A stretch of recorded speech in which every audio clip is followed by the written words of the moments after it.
Depois que o zebrão aparece e para de se gabar, é o sapo Cururu que vem se apresentar. Muito prazer, menina Ana. Eu sou o Cururu, seu criado. Apesar de um pouco ansioso, um pouco desanimado, eu sou o magnata do brejo. Eu tenho uma mansão só pra mim, mas quero uma noiva e não vejo nenhuma que esteja afim.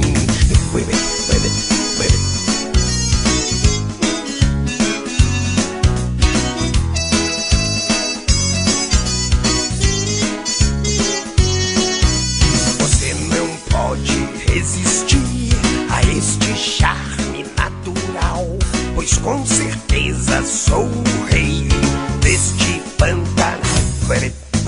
Sou o sapo Cururu, meu brejo é uma mansão. Eu só não tenho namorada por causa deste meu bocão. Whip it, whip it.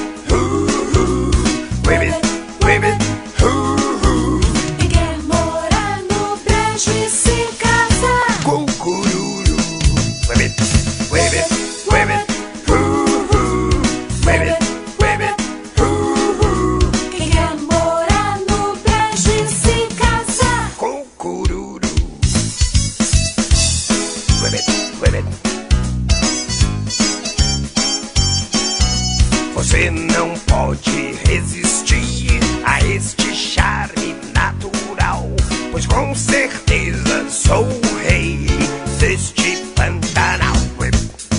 Eu sou o sapo Cururu, meu brejo é uma mansão. Eu só não tenho namorada por causa deste meu bocão.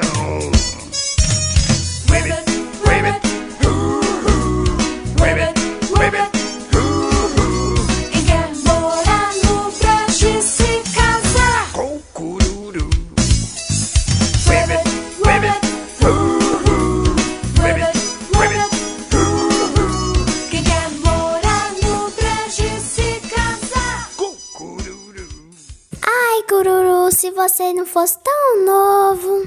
Mas pense o que seria na boca de todo esse povo.